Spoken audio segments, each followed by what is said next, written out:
The great king of evil, known for his deceptive schemes in tricking his enemies and utter determination to seek out bold intentions. The Mask of Majora knows no sympathy, and its wicked ways are atop the Zelda series in terms of crazed intent. They both snatch the spotlight in the first two 3D Zeldas as the main threat in the Hero of Time's journey. Even so, they couldn't be more contrasting in their objectives, fighting styles, and backstories. In this video, I'll be comparing these villains and concluding with who I believe would win if they happen to clash.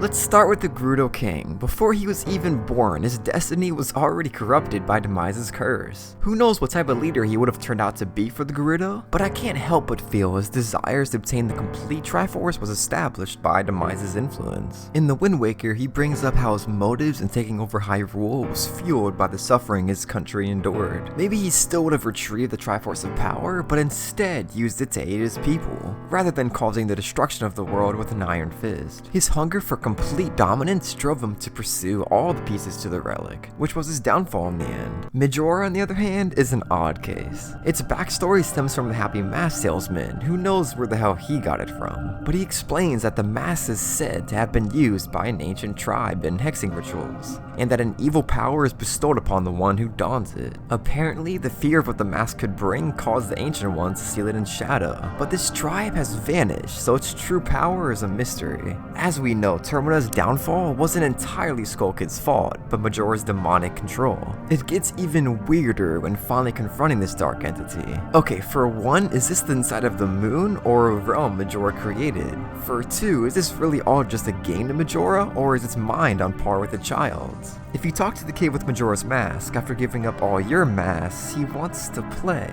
You're the bad guy, and when you're bad, you just run. That's fine, right? In a theory by Vortexy Gaming, she believes these lunar children are a manifestation of Skull Kid's memories. Alright, with Ganon and Majora's backstory out of the way, let's now compare their intelligence. Ganondorf is such a sly dog. I'd say his intellect is his greatest quality, just above his brute strength. From sneaking into the Sacred Realm to extinguishing the Master Sword's power, his strategies feel very diabolical, yet calculated. Majora is the exact opposite. It wants everyone to die in the most twisted way possible, by creating a countdown in everyone's mind to Termina's apocalypse. Sure, torturing people is a lot more twisted physically, but what Majora did is the psychological side of absolute torment. Being aware that everyone and everything you've ever known is fated to perish in a matter of hours, Majora has no regard. In this aspect, Majora is so much more twisted than Ganondorf has ever been. Ganondorf just wants to rule, not cause everyone's demise. Although, because of this, if they were to collide, Ganondorf would have the edge mentally. His savvy prowess outshines the chaotic abomination of Majora. Next, let's focus on their fighting styles. Ganon specializes in dark magic, but he can also wield swords rather effortlessly. And of course, he has the ability to transform into his most lethal form,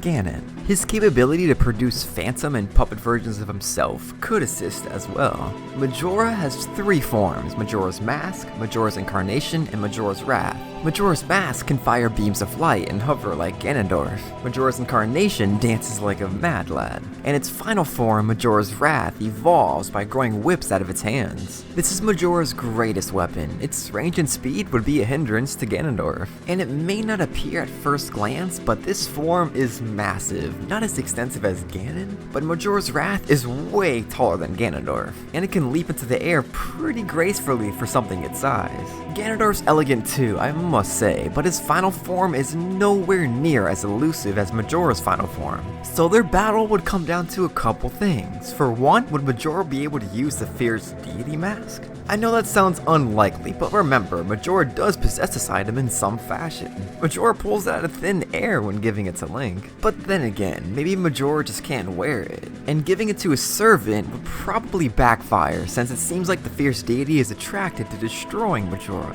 Hence why Majora holds onto it so others wouldn't wear it, even though he just gives it away like a death wish at the end. Another big factor is the difference in their weaknesses. Ganondorf can only be sealed or killed with the Master Sword or light arrows. Majora can be defeated with anything. Sure, the embodiment of the fierce deity wipes the floor with Majora, but it's possible to vanquish this being with random resources. Ganon isn't beaten as easily. If Majora does figure out a way to use the fierce deity, it doesn't specifically shoot out light arrows, but the beams it does generate may be similar to light arrow magic.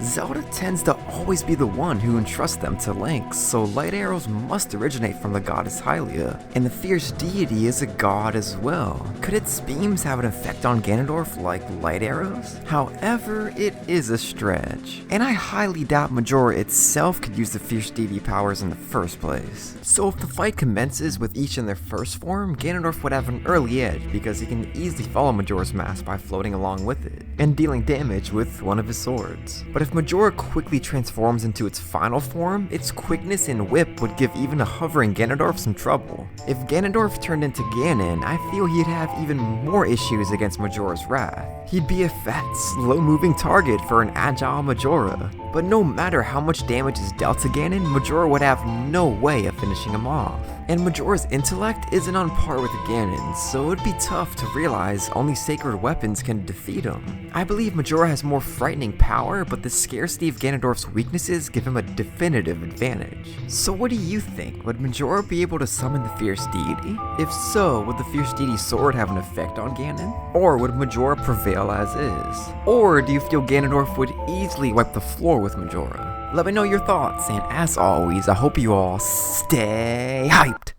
Peace!